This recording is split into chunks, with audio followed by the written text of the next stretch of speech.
What up, you guys? We are here for our weekly anchor message where we are taking a look at our spiritual lessons for the week. So, from the wild unknown archetype, we've got the cave, followed by the siren, followed by Aletheia.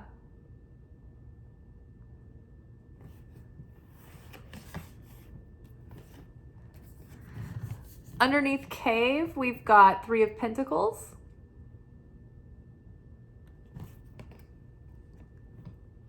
Underneath siren, we've got Page of Swords.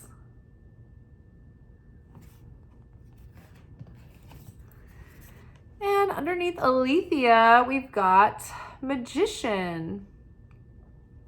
There are layers going on here. For starters, all the work that we've been doing to go deep into our programming, our wounds, our shadow, our inner child, trying to heal the inner child and reparent the inner child. It's like all this work that we're doing is taking us deep into our depths. And it's giving us this experience with the truth. Not our ego's truth, but it's opening us up. It's like shifting our entire consciousness, shifting our entire soul to a higher way of perceiving, a higher truth. It's by making ourselves more like the light of the Creator that we begin to build affinity with the light of the Creator. And we become more unconditional, just like the Creator is. More eternal, more constant, unfluctuating, perpetual, right? We don't change. We're not reactive. We're not, triggered and then suddenly, we're reacting out of a base instinct, so to speak. We're seeing that part of us come up where we're tempted into any given thing. We might be tempted into our fear. We might be tempted into our reactive nature, reactive behavior. Maybe we want to shut down or run away or anesthetize or numb or act out. Whatever this temptation is, it's like that is something that it's like we want to turn away from it, but we need to be able to look at this. The siren, this tempting part of us, this shadowy part of us is luring us into what we have known as experiences that have caused us to fall. But if we go back and reflect on these times where we have fallen and we really let ourselves unpack this and look at it now from a distance, right? We can go even deeper into the shadowy depths, and it's there that we traverse the subconscious and we can see the programming and the wounds and the defense mechanisms and all the unconscious things that are affecting our outer world. And so it's in that going deep into the cave. The cave is representative of our heart. It's like the innermost hidden. If you guys have been watching the Secret Teachings of Jesus video episodes, we are, over the last couple of weeks, there's been a lot of portions come up about resting in the bridal chamber and the bridegroom coming to the bride and the temple in Jerusalem, the Holy of Holies, the innermost concealed, right? We've been learning that this inner sanctum, this innermost concealed place, is that deepest part of our heart that is like this portal to our divine nature, our divine connection to source. And it's a portal that links us to spirit and our higher self, right? But it is a silent place with vast open space. I like to think of it as like, as we go deeper in, we go further out. Like if you've ever learned anything about quantum physics, you might have learned that the spaces between our particles have like to scale the distances between planets. It's crazy, right?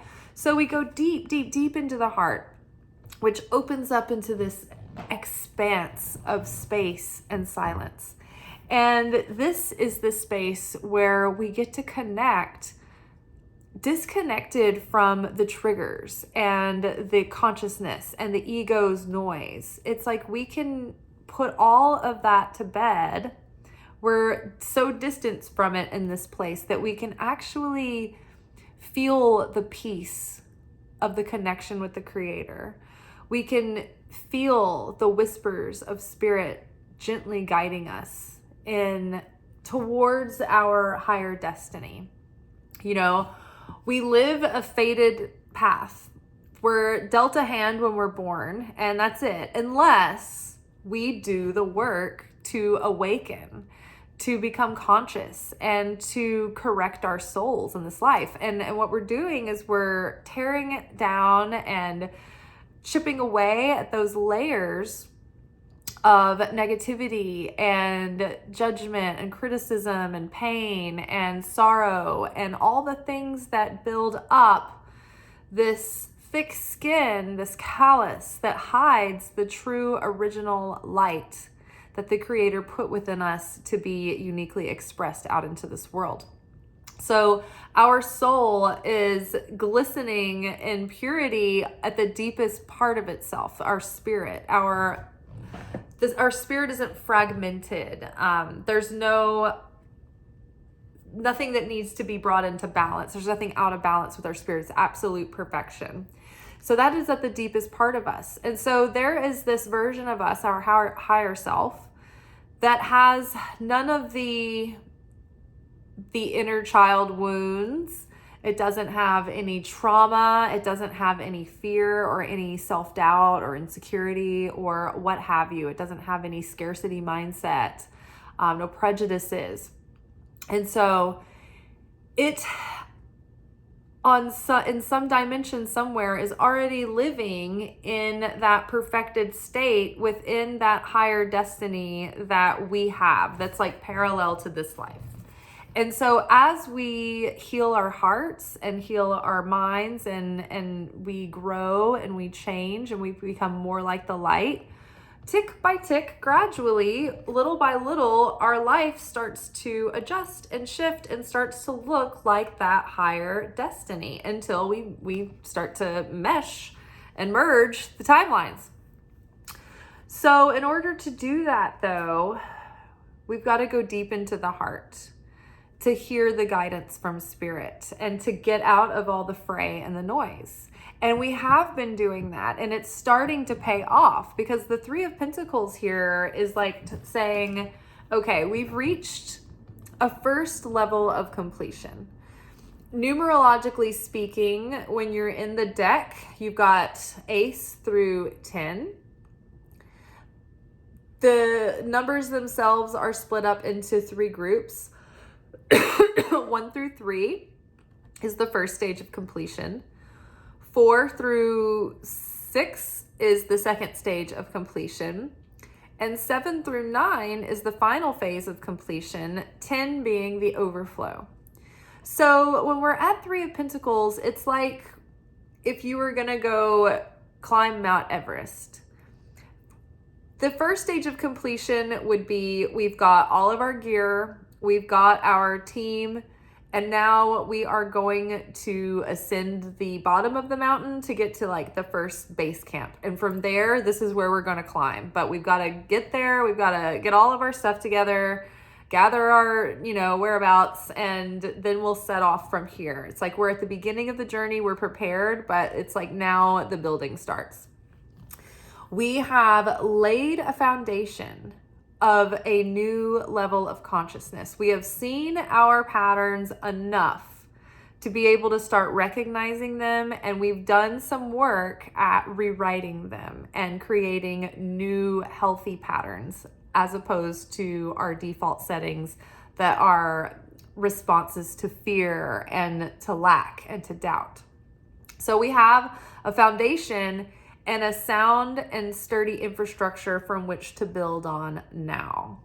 But it's going to take us continuing to have that connection with that innermost sanctum, that holy of holies within, that inner temple, because that's where we're going to be guided, and that's where we're going to be nourished, and that's where we tune inward for our guidance, validation, comfort. If we nurture ourselves through this portal and by connecting with the light, then the outer things that we seem to reach to out of, hunger, thirst, neediness, boredom, antsiness, angst, we don't need them as much anymore. We see that it's a fleeting high, that it's only temporary relief. And so we understand that when we go inward and when we connect to spirit, when we connect to source, that is a permanent and sustaining and fulfilling relief. So being in the heart, and it's like not a lot of people go into the heart and they can't sit with the silence and they can't face themselves, because it means so in the Bible and in the Zohar, they describe the heart as being this innermost, the holy of holies, this innermost concealed. They talk about it being surrounded by thorns. And the thorns are full of scorpions and snakes. And so not many people can make it into that center place because they are afraid of the scary perils that await and the pain and the difficulty of going through pain and suffering in order to get to the other side of it, in order to go through that discomfort, to come through the other side with wisdom and surrender and release, and finally inner rest and bliss. When someone has no rest within, it's like they don't have any chill. They're always fighting the moment, right? They can't accept the moment. They can't relax. They're always at war with whatever's happening. They don't have that inner rest, right? And so that's what we're finding here. So we're learning to build on that. And I think because of that, things are starting to, we're starting to be able to co-create that higher destiny for ourselves. The more that we find affinity with the light of the Creator, the more that we build affinity with the light of the Creator, the closer we get to that destiny, because we are in vibrational resonance with the Creator, and therefore we can cleave to the light. And we're in that miracle zone, right? We're in alignment. We're connected. We're an open vessel that is resonant with the light that is coming in, and we can contain that and hold it and channel it. So back to Siren with the Page of Swords. The Page of Swords is a little bit of a spy. They in the higher octave of the Page of Swords, in the positive way, they might go down a rabbit hole and go deep into research. And they're really astute, and they're curious, but they can get obsessive. They can become the stalker. They can become the obsessed person that gets stuck in loops and rabbit holes and doesn't get the thing done, right? So there's something about being we have been the Page of Swords for ourselves, and we followed this siren down. What part of us is the siren? How are we tempted to self-sabotage, right? How is the ego tempting us to sabotage our higher potential, our higher destiny? How are we holding ourselves back, right? And maybe it's by some of our temptations. It's I can't help but impulse spend, and so I can never save because I'm always impulse spending on stupid dumb stuff that adds up to a lot, but then I don't have anything to show for it, right? That could be an example. It could be anything, but letting that show you where you've let temptation lead you to pain, right? The siren shows you, okay, how our falls have taken us down into the depths and created these thorns around our heart, right? It was in the temptations into reactive behavior that led us to reactive choices and impulsive actions that have caused us pain and suffering and chaos in our lives. And so by allowing, like, we don't want to look at it, but just by being willing to see these things and willing to look at it, even if it's upsetting to us, even if it's triggering, even if it makes us uncomfortable, we don't want to admit this about ourselves. We need to, because this is what's setting us free. Because it's in those depths when we can see those patterns and we can shine a light on them that they become disempowered, disentangled. We realize, oh, that's a default setting and I don't have to go back to a default setting. I can pause, I can practice self-mastery and self-control, and I will not react, but I am going to be still and quiet, and I'm going to be here observing my circumstances and my feelings and my thoughts, and I'm going to be sovereign over them. And I'm not going to react because I'm being held hostage by a situation, whether it be an opportunity, right? Oh, I'm on the edge of my seat. I've got to check my email every second. And if I get any word back, then I need to be ready with an answer, and I don't have time to think about it, and I don't have time to read the fine print, and I'm just going to jump on this. Like, that is every bit as, like, that's not freedom either, even though it's disguised as this great opportunity. Possibly, what opportunity is that would the universe be sending you that needed your desperation to respond? So opportunities come up, we don't have to just jump on them. We can think about them and choose from our discernment and our wisdom and our authenticity. Right? The same as when we can be tempted into anger or lust or gluttony or whatever it is, we can pause, and we're not animals. We're not just at the mercy of our cravings and instincts. We can control our behavior and say no to our thoughts, say no to our feelings that are spinning us up into a mood. We can say no to our cravings. We can say no to taking a fast and thoughtless action and instead think it over and do the thing, if you really choose to, from a solid place of free will.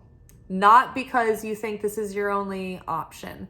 Not because you think that something better won't come along, or that this is the only opportunity, or that this or else. You're not being forced or coerced, right? You are able to observe yourself and your emotions and then make conscious, discerned choices from there, rather than be the effect, right?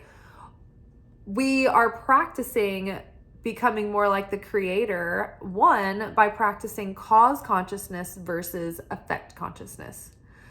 Cause consciousness is like the creator.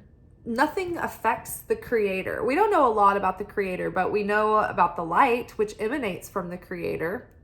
And so we know that the light is love, it's creation, it's life force, it's life-giving, it's nurturing, it's good, it's positive, it's constantly like emanating and giving to us, sharing, right? Perpetual, unchanging, constant, reliable, right? And so when we do things that, I don't know, could upset someone, that doesn't change the creator. The creator is still emanating like endless love, endless unconditional, unwavering, eternal, unfluctuating love, provision, and blessing.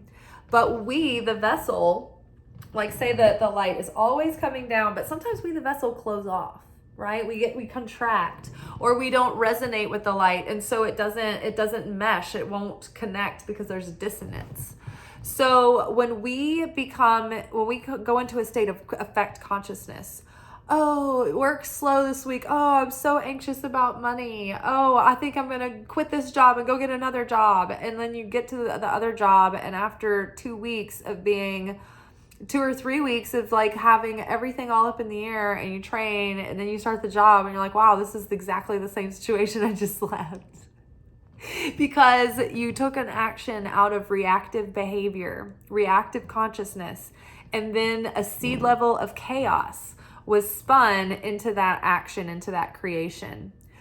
Rather than if you are in a state of cause consciousness, you can say, okay, the creator is within all things. The creator can be activated into any situation. Is this the outer circumstances that are the issue here, or is there something metaphysical going on? Is there something that needs to shift within me, that this circumstance is playing out and presenting to me this way, so I can have the conditions that I need to go through this level of the game and beat this thing, right? From the inside. Not trying to say, you know what, I'm just going to go to the next level. I'm going to do cheat codes and go to the next level, because you're still going to have to do the initiation task on the next level that you tried to skip over in this one. So whether it be a job, a relationship, whatever it is, if you try to leave the situation you're in just to avoid or escape the chaos that you're in, or the uncomfortable situation, and you don't deal with the real reason why that's there, then that chaos is going to bubble up in the next relationship. Same thing. It's almost going to be like you just swapped out the physical, but it's the same person. Same with a job, right? If you have issues at your job and you go and you leave that job because you're like, oh, I can't handle this anymore. Got to get away from these issues. Got to get away from these people. Those same people, those same issues will be excited to see you once you get to once you get settled in at the next place, and you pick out your coffee mug and you have your spot that you sit. Like the issues will be like, hey, we've been waiting for you. Thank you. Hi. Let's get started. Can we start triggering you again? So we don't need to put the cart before the horse. And so as we start to master the self, and as we get comfortable going into the heart, and we see it all in all its glory, and we're like, all right, I'm in the middle of the thorns. I'm numb to the pain at this point. Like, you do what you will. I can't be any more terrified. You are there and you can see it all. And it's like, that's where the illumination is. That's where the revelation comes in. And that's where you're like, oh, I can see through all these patterns now. And it doesn't have to be this way. And so that's where you claim your sovereignty back. In this aletheia here, this is truth. This is the truth that Jesus was giving to the people. You know, people were like, hey, Jesus, give us food, give us healing, give us lower taxes, like give us a military plan to overthrow the Romans. And he was like, I'm here to give you truth that will be more valuable than a meal. It will be even more valuable than your healing of your ailment, if you can believe that. It will be even more valuable than overthrowing your government or shrinking your taxes. And this is why. Because the truth that Jesus was giving us, the truth that this that's always trying to come up from within our soul, it's buried, it's in our spirit, and it's trying to push through, right? It's the light of God, and that truth is within us. It's within every cell of our being, and it's trying to reveal itself to us and through us at all times, right? And this is the truth that will set you free, because when you know it and you live this truth, nothing can hold dominion over you. Not a threat of your life, not a threat of your livelihood. Someone can't threaten your freedom. No one can scare you. The government cannot, dictate your inner peace if you aren't attached to obsessing over the outer world. There are things that we will never be able to change about this world, right? There are always going to be oppressors. This is the physical world. This is a realm of duality where there is light and dark. And so we're always going to have these archetypal themes present, but they have dominion over us when we are worried and anxious about them. Oh, what's going to happen? What are the consequences? I better do what I'm told. I better stand in line and step in line and be good and be quiet and, go along. And it's like, we don't have to like cause a revolt. It's just that we can detach from the things that have control over us. And so on the inside, it's like when you're not fighting the situation and you can observe just radical acceptance of the situation, it doesn't mean you have to agree with the situation. It doesn't mean you have to think it's good. Acceptance does not mean this is great, I love it. It's not denial. It just means that you're not fighting the reality that is at the moment. You're like, okay, it is what it is. This is what is happening. So what do we have to work with here, right? That is the first stage of inner rest and inner peace, is when you just accept the is that is, and you stop fighting reality that you cannot change. And you start to change within, you change your consciousness, and then you are set free, right? If the siren can't tempt you, then you're free, you're liberated, right? If someone was going to say, like, think of a movie where like the blackmailer comes to the person and they're like, I'm gonna blackmail you and everybody's gonna know that you're shady. And what if they were just like, okay, well, do whatever you want? That person would have no leverage. They would just be like, well, okay. Like, I think this example came up recently. It was like, I think I was listening to a Kabbalah class, and they talked about an actor or a celebrity recently who was blackmailed. And somebody was like, I'm going to tell the whole world that you cheated on your wife and it's going to ruin your career. You're going to be canceled. And he was like, you know what? Nah, I'm just going to do this myself. And so he just like came out and he like told everybody about what happened. And then the blackmailer couldn't exploit him for money. So it's the same. It's like, if you are not living in fear or living in desperation, then you start to build a fulfillment that is unshakable and unwavering. And so it's the certainty and the trust that we build in the Creator, that even though we may not necessarily understand the circumstances and we may not know everything that was going on, we may not know how things are going to turn out, it may not go our way, but I know one thing: the Creator can turn it around and actually take a moment that was going to be used against us and use it to exalt us if we stay in the right consciousness. If we slip, if we go into fear, if we go into reactive behavior and we start taking action from that reactivity, then the things that we put our hands to will have seeds of chaos. And so chaos will perpetuate from the actions that we take when we're in a reactive mindset. But if we wait until we are in a state of serenity and certainty and peace, and then we take an action based on a consciousness of Creator consciousness, cause consciousness, love, sharing, right? You're in the right place. Your mind's in the right place. Then you're unstoppable. Then you're creating from love.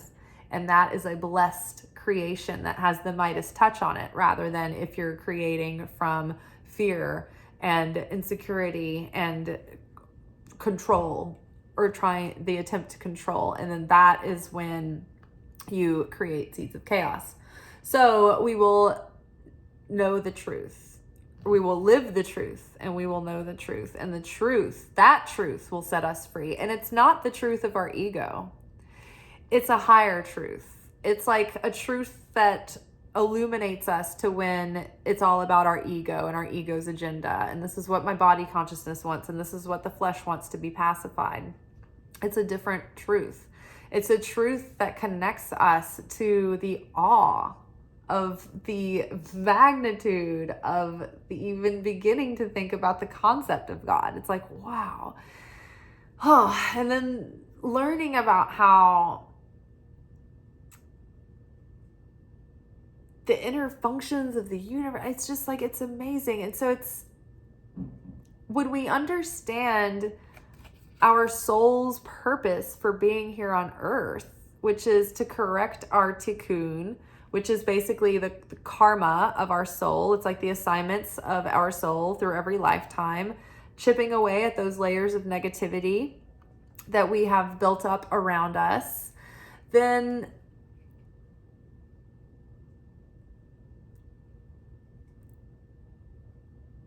we understand the context of why things are presented and what they might be connected to. In my Kabbalah 1 class, one of the things that they teach you first in Kabbalah 1 is pause. Oh, what a pleasure. Why is this in my movie? It's like when things start to activate you in your life and you're starting to feel triggered in an excited way or in a distressed way, it's best to pause. Observe, disconnect from the emotion of getting sucked into the story and say, oh, lucky me. I'm so glad that I am having this moment where I can detach and observe and inquire. Why is this in my movie? Why would the creator, what is the significance of this scene in the greater story? Why would this be showing up in my movie? How does this scene serve to push my character forward? How does this develop my character? How does this develop my story? Does that make sense? Why is this in my movie? Why would the creator put this scenario on my path if I assume that it is for the purpose of helping me tap into the higher levels of my soul, to elevate my darkness, to recapture those sparks that were buried under so many layers and bring them back up to the surface? And so when we are starting to connect with this truth, it makes us like the magician here, where we have everything that we need. I can do all things through Christ who strengthens me. The magician has their consciousness in the right place. They have their heart, mind, soul, body, and strength aligned. That means that their mindset is in the right place. Their emotions are sober. They feel good. They feel fulfilled. And they are putting their strength in their focus, taking physical material action in this world that is actually in alignment with their goal, right? Their words match their goal. Their mindset, their thoughts match their goal. Their actions match their goal. That is the alignment. That is being in alignment, mind, heart, body, soul, and spirit. And so the magician has all of the elements that they need to create the reality and the desires inside their heart, including that connection with divine, that connection with spirit. So as we are awakened to this truth, we become a more empowered co-creator with Source, and we begin to see that higher destiny begin to unfold in our life as we do the work on ourselves. Now, I will say this. The Magician and the Page of Swords and the Siren all in one reading. Be mindful that this is a dark temptress. The Magician can be a conjurer. It can be a trickster. It can spin illusions, right? And tricks. So, and then the Page of Swords can be a stalker, right? Like that person who is doing, going to any means or by any means necessary, I'm going to get my way in the situation. So be aware of that energy. And if you feel that that is around you, then don't be fooled. Don't be tempted into a scheme that somebody might be trying to suck you into, right? Just don't go there. Don't get involved. Don't follow the temptation into chaos, into darkness, right? Detach yourself from that energy. So just be aware, that might not be relevant to everyone, but it's just it's just weird that the siren, the little stalker, and the trickster could come up together. I usually try not to read these in a negative light, but it's worth noting because of the scenario of being tempted into something that could cause chaos, or avoiding the temptation being able to pass this initiation and this test, and then have a new level of self-mastery, and tapping into maybe a next level of truth, right?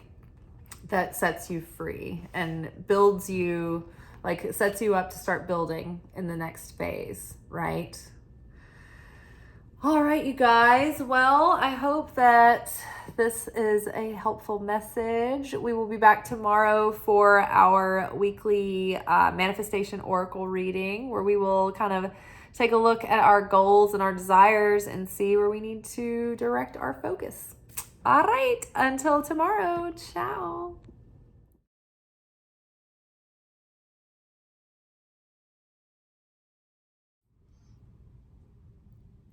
Thank you for watching. If you enjoyed this video and you got something out of it, then please give it a like. Subscribe to the channel. Turn on notifications to be notified of when I drop content. Like the videos, comment, share them. Anything that you do helps these messages get out to other people who need them. So you watching a video and taking an action on it actually makes a positive difference in someone else's life.